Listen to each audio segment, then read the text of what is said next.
Happy Wednesday. Happy the morning after, okay? Who's mad? You mad? Y'all pissed off? I'm not. Today is still a good day. It is still a happy Wednesday, and all my Wednesdays will be. Every one that I wake up to see. Listen, it was a long night.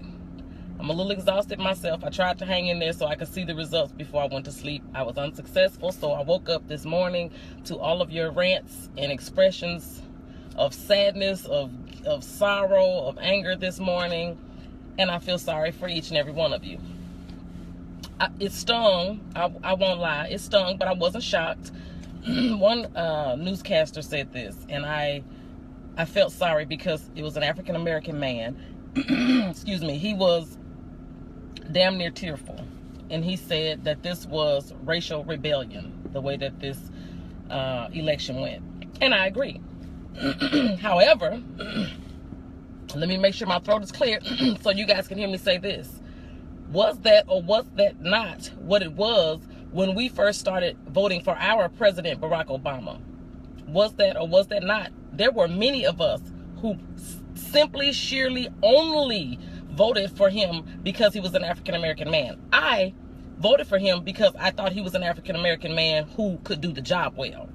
But not everybody worried about whether he could even do the job well or not. It was just sheerly, he's black, here's our chance to get a black president in office. We did. We got him in twice, okay? So, if this is racial rebellion that put another white man in the office, why are we mad?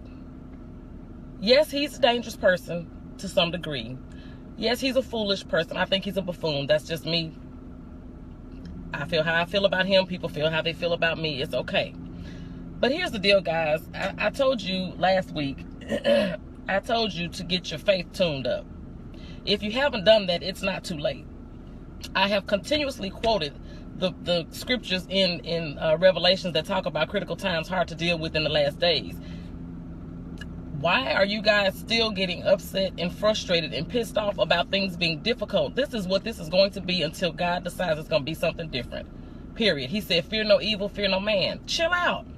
What we don't want to do, what we don't need to do, is find ourselves constantly on a racial defense because now I can't even say it. He's in the office. He's in the office. But we can't let that cause us to lose our judgment and forget about the reality out here. Because I know just a couple of weeks ago, I saw white people in LA on the streets with the streets taped off with signs that said white people for Black Lives Matter. So don't y'all get out here and start acting foolish and ignorant and having some kind of feelings every time you see a white face.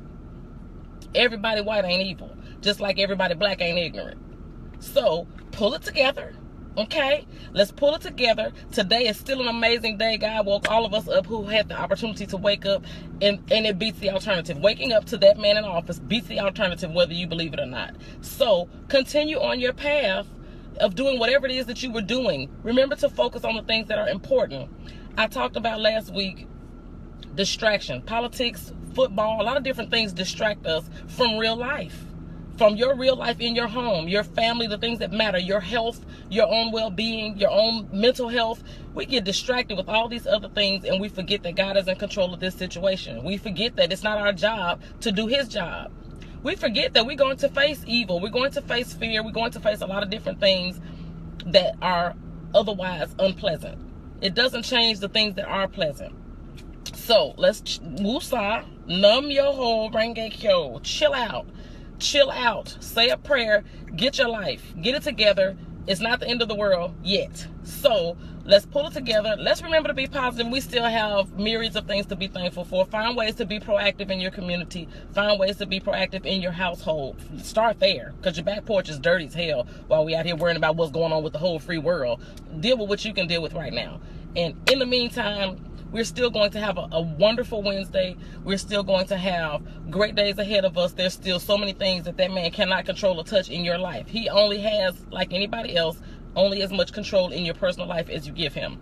As far as the race issues and all that, we got to wait and see how that unfolds. We can't make assumptions because the fear will cause us to jump first. Let's chill out. So, being the I Am Selfish lady, wearing my I Am Selfish t-shirt. If you haven't got you one, you surely need one now.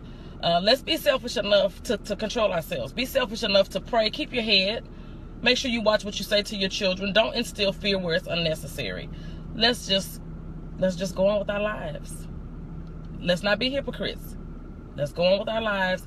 You guys, seriously, no matter what, have an amazing, amazing Wednesday. I love you to death. I'm praying for everybody. I don't want y'all out here depressed and stressed over this. This is just one small part of life. It only counts as much as we allow it to. So have a blessed and amazing, selfish Wednesday.